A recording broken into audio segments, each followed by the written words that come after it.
नमस्कार, मोर छत्तीसगढ़ में आपका स्वागत है। मैं हूं स्वरूप भट्टाचार्य। खबरों में बढ़ने से पहले आज की सुर्खियों पर एक नजर। आज हुई साई कैबिनेट की महत्वपूर्ण बैठक। विकास प्राधिकरण पुनर्गठन का आदेश पारित। प्राधिकरणों के पुनर्गठन आदेश में आंशिक रूप से संशोधन की मंजूरी। रायपुर में होगा राष्ट्रीय जम्बूरी, सीएम साई ने दी मंजूरी।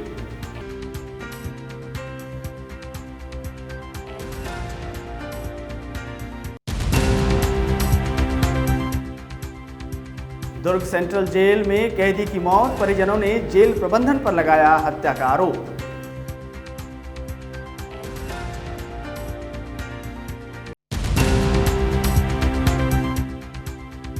शिक्षक की काली करतूत आई सामने। छात्राओं से करता था बैड टच।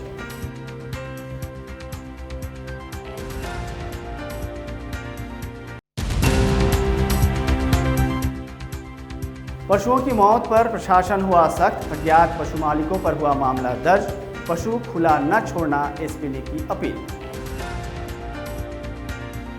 बढ़ते हैं खबरों की ओर। मुख्यमंत्री विष्णुदेव साय की अध्यक्षता में आज कैबिनेट की बैठक हुई, जिसमें प्रदेश के हित में कई महत्वपूर्ण निर्णय लिए गए। लगभग 1.5 महीने बाद हुई मंत्रिपरिषद की बैठक में छत्तीसगढ़ राज्य ग्रामीण एवं अन्य पिछड़ा वर्ग विकास प्राधिकरण, सरगुजा क्षेत्र आदिवासी विकास प्राधिकरण, अनुसूचित जाति विकास प्राधिकरण, मध्य क्षेत्र आदिवासी विकास प्राधिकरण और बस्तर क्षेत्र आदिवासी विकास प्राधिकरण के पुनर्गठन आदेश में संशोधन के प्रस्ताव का अनुमोदन किया गया। राज्य मंत्रिमंडल ने राज्य में गठित 5 विकास प्राधिकरणों के पुनर्गठन आदेश में आंशिक रूप से संशोधन की मंजूरी दी है। 5 प्राधिकरणों के अध्यक्ष सीएम विष्णुदेव साय होंगे। साथ ही प्रदेश में विकास योजनाओं में प्रस्तावित जन उपयोगी भूमि के समुचित रूप से विकास करने, अतिक्रमण और अवैध निर्माणों को कम करने और शहरी आबादी को आधुनिक नागरिक सुविधाएं देने को लेकर शहरी विकास नीति का निर्धारण भी किया गया है।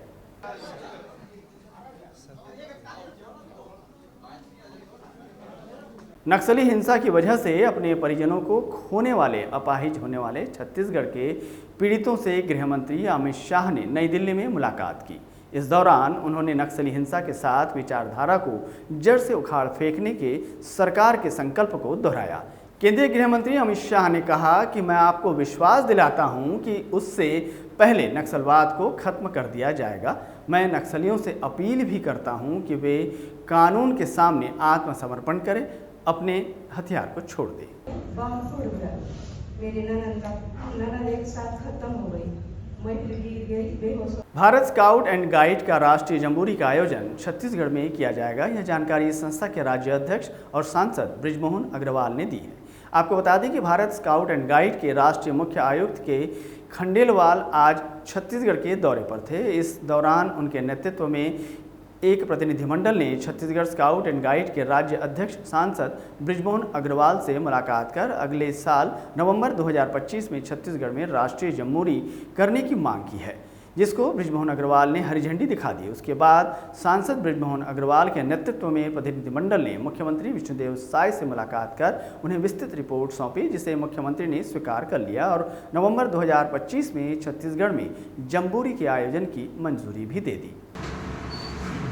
ये विश्व गढ़ गाइड और ट्राइबल जम्बूरी होगी।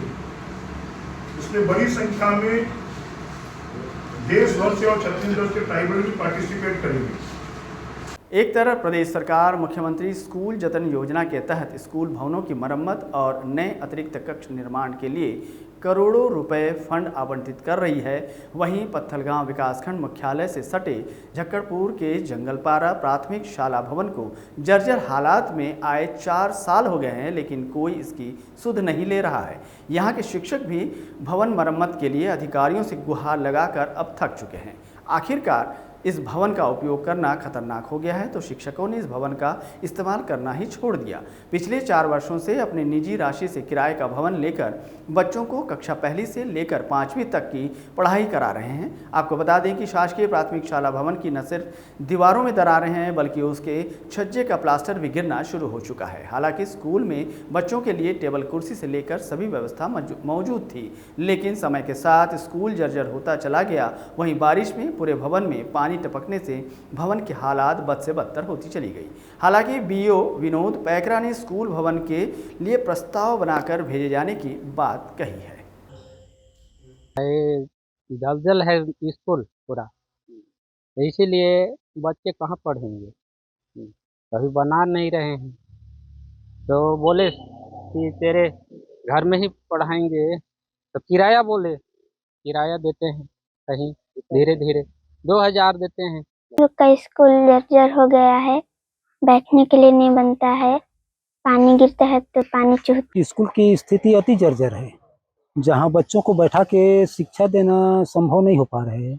इस कारण से हमने लगभग 4 वर्ष 2021 से अपने पॉकेट के किराया से जो है ना शाला भवन किराए में लेकर के निजी भवन में संचालित कर रहे हैं। जब भी मुख्यमंत्री के दौरा होता है तब भी देते हैं, लिख के देते हैं, लेकिन कभी भी प्राथमिक शाला जंगलपाड़ा का स्कूल का कोई ध्यान नहीं दिया गया। जो मौसम में पानी टपकता है और छत भी गिर रहा है, जिससे चलते कभी भी बड़ा घटना होने का संभावना है। इसके चलते हम वहाँ पर कार्य अध्ययन नहीं करने देते हैं। इसके कारण से यहाँ बच्चों को किराए के मकान में 4 वर्षों से पढ़ाई करवा रहे हैं।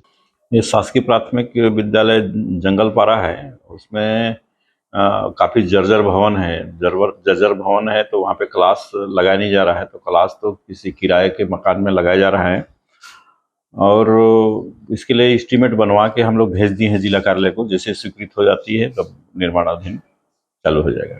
सरगुजा जिले के भिट्टी कला में 5000 की रिश्वत लेते हुए एंटी करप्शन ब्यूरो ने रंगे हाथों पटवारी वीरेंद्रनाथ पांडे को गिरफ्तार कर लिया है।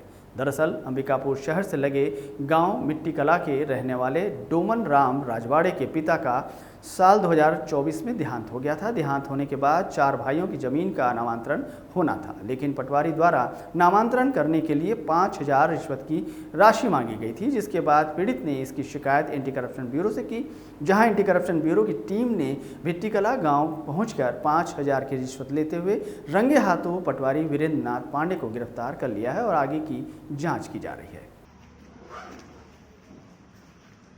2024 को मेरा पिताजी का डेथ हुआ था, तो इसके बाद मैं 24 तारीख को इनके पास आया।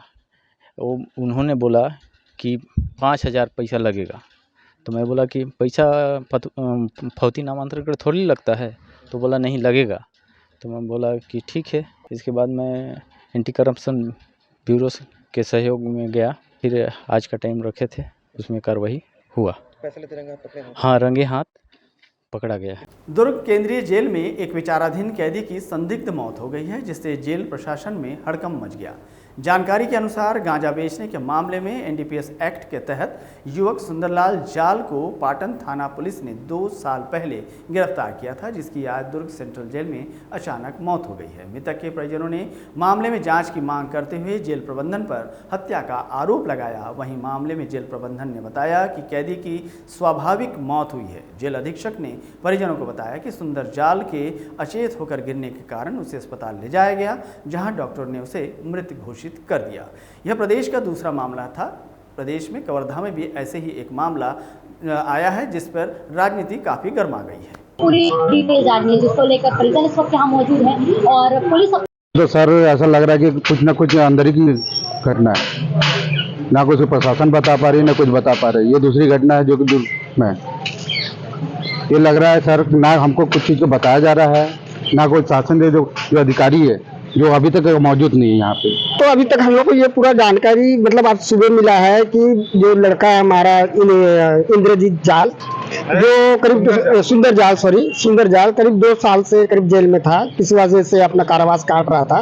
कल उनके माताजी ने अचानक उनसे मिल के गए हैं और रात को ये सूचना आया कि अपना सुंदर जाल का डेथ हो गया है।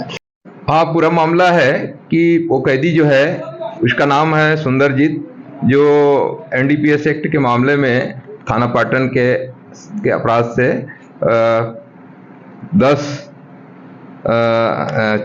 26/10/2023 से जेल में निरुद्ध था और आज 20 तारीख को जेल में उसका तबीयत खराब हुआ, जिसको डॉक्टर के यहाँ इलाज के लिए अस्पताल ले गए थे, जहां डॉक्टर के द्वारा चेक करने पर उनको ब्रॉड डेथ घोषित किया गया।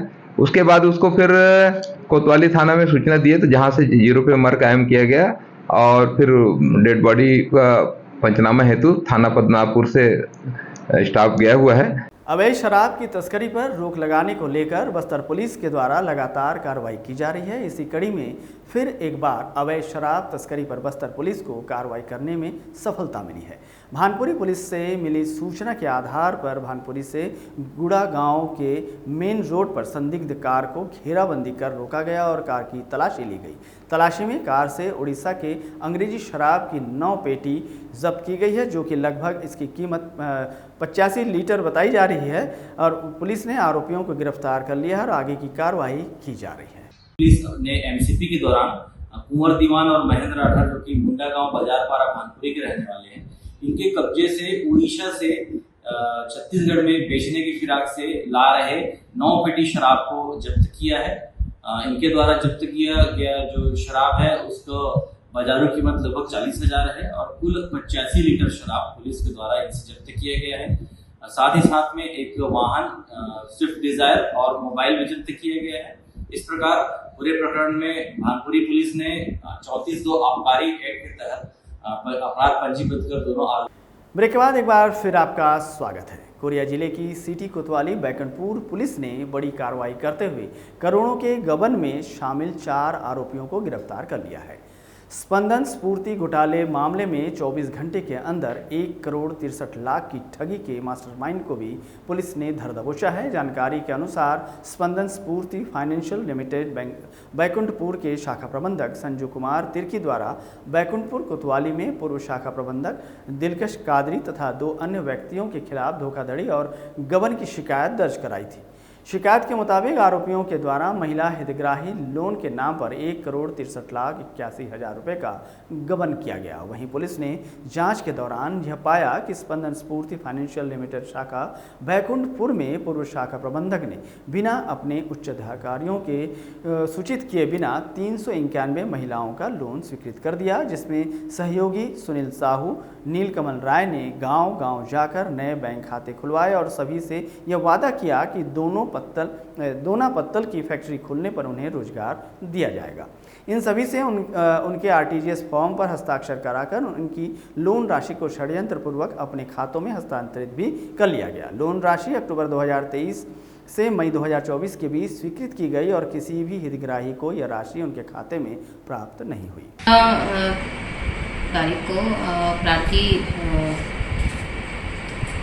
है स्पंदन स्फूर्ति फाइनेंशियल लिमिटेड के वर्तमान के ब्रांच मैनेजर हैं तिर्की, उनके द्वारा लिखित में रिपोर्ट दर्ज कराया गया कि उनके जो पूर्व के शाखा प्रबंधक है दिलकश कादरी, उनके द्वारा और उनके कुछ साथियों के द्वारा अपने शाखा प्रबंधक का लाभ लेते हुए वहाँ के जो हितग्राही हैं उनसे लगभग 391 लोगों से खाते में दोना पत्तल लेने के नाम पर उनसे लोन स्वीकृत किया गया और वो जो खाता है वो अपने जो पैसा है वो अपने खाते पे ट्रांसफ़र करके उनसे कम से कम 1 करोड़ 63 लाख 81 हजार का गबन किए हैं। कसडोल थाना के ग्राम छरछेद में 12 सितंबर को हुई 4 लोगों की निर्मम हत्या का मामला अब राजनीतिक रंग ले चुका है। घटना के बाद से पीड़ित परिवार से मिलने लगातार राजनीतिक पार्टियों के प्रतिनिधि पहुंच रहे हैं। वहीं कांग्रेस ने भी हत्या की जांच को लेकर 7 सदस्यीय टीम बनाई है, जिसके सदस्य ग्राम छरछेद पहुंचे और मृतकों के परिजनों से मुलाकात की। निषाद समाज के प्रदेश अध्यक्ष और गुंडरदेही विधायक कुंवर निषाद ने भाजपा द्वारा दी जाने वाली 10 लाख की मुआवजा राशि को केवल खानापूर्ति बताया और 50 लाख मुआवजा राशि सहित 3 सदस्यों को नौकरी देने की मांग रखी और मांग पूरी नहीं होने पर निषाद समाज की ओर से उग्र प्रदर्शन करने की चेतावनी भी दी है। कांग्रेस के प्रतिनिधिमंडल ने कुंवर से निषाद के साथ कसडोल विधायक संदीप साहू, बिलाईगढ़ विधायक कविता प्राण लहरे सहित कांग्रेस पार्टी के कई नेता मौजूद रहे। ग्राम छरछेद की घटना को लेकर आज पूरे प्रदेश में जो स्थिति निर्मित है और खासकर मैं गुंडरदेही विधायक 7 सदस्यीय प्रतिनिधिमंडल का नेतृत्व कर संयोजक के रूप में यहाँ पर आया हूँ। प्रदेश कांग्रेस कमेटी ने मुझे जो दायित्व सौंपा है और उस दायित्व के तहत मैं ये दूसरी बार इस गांव में इस परिवार के सदस्यों के साथ मिलकर उनके साथ जो घटना घटित हुई है उस संबंध में पूरी जानकारी टीम के साथ लेने हम लोग यहाँ पर पहुँचे हुए हैं। हम लोग हमारे शीर्ष नेतृत्व प्रदेश कांग्रेस कमेटी के तत्वाधान में 7 सदस्यीय जो जांच दल छरछेद के जो एक घर के 4 परिवार अलग अलग 2 बेटियां थीं, उनके जो शादी होकर चली गई थी, मायके आई थी, उनका बेटा और एक छोटा बच्चा, जिनकी निर्मम हत्या कर दी गई पड़ोसियों द्वारा, सिर्फ इसलिए कि टोनही का शक।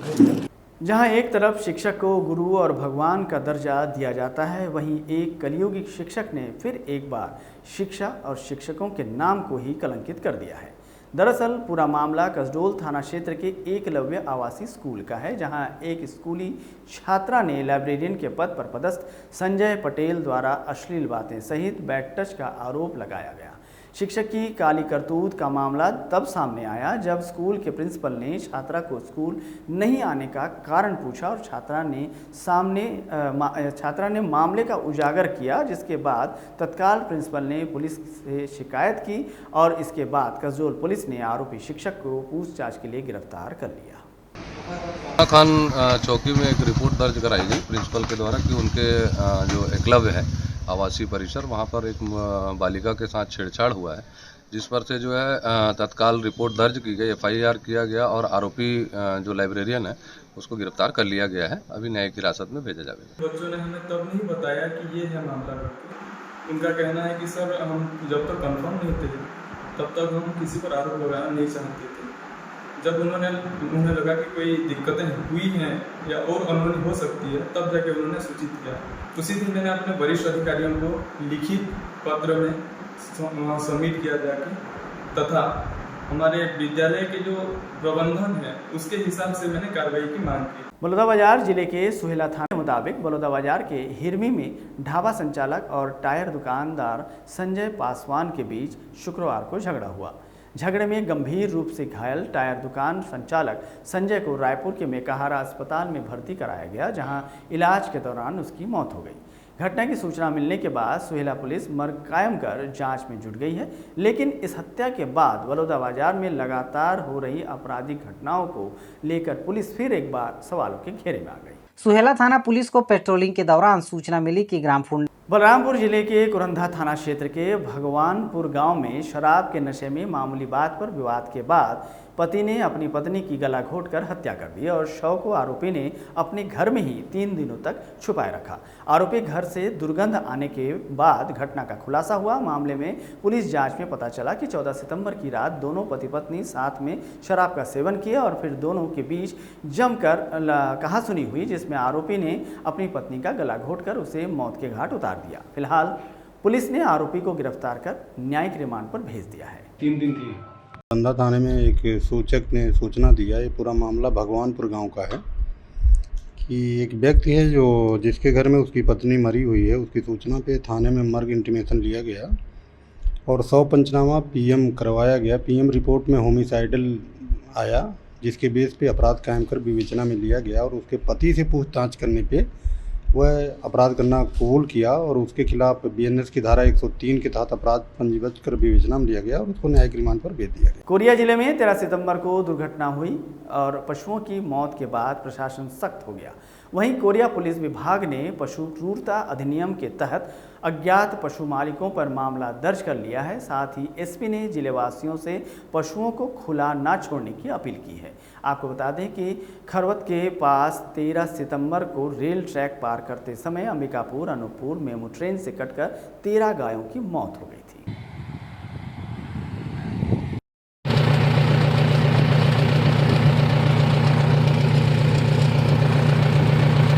मूलभूत सुविधाओं को लेकर 3 ग्राम पंचायत के ग्रामीणों ने सड़क पर उतरकर अनोखा प्रदर्शन किया।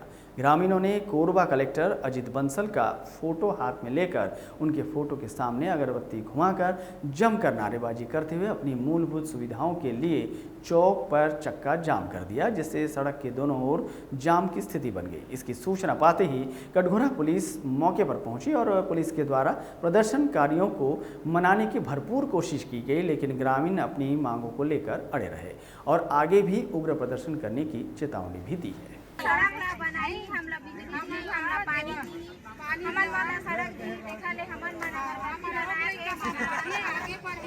अब चलते चलते एक नजर डालते हैं खबर की सुर्खियों पर। आज हुई साई कैबिनेट की महत्वपूर्ण बैठक। विकास प्राधिकरण पुनर्गठन का आदेश पारित। प्राधिकरणों के पुनर्गठन आदेश में आंशिक रूप से संशोधन की मंजूरी। रायपुर में होगा राष्ट्रीय जम्बूरी, सीएम साई ने दी मंजूरी।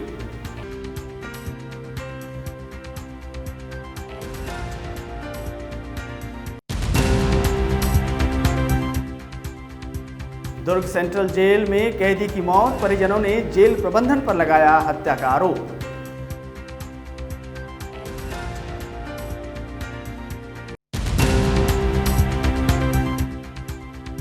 शिक्षक की काली करतूत आई सामने। छात्राओं से करता था बैड टच।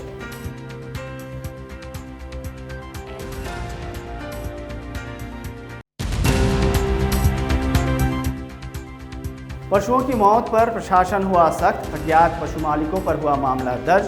पशु खुला न छोड़ना एसपी ने की अपील। मोर छत्तीसगढ़ में आज बस इतना ही। मुझे दीजिए टीम के साथ इजाजत। आप देखते रहिए रफ्तार मीडिया।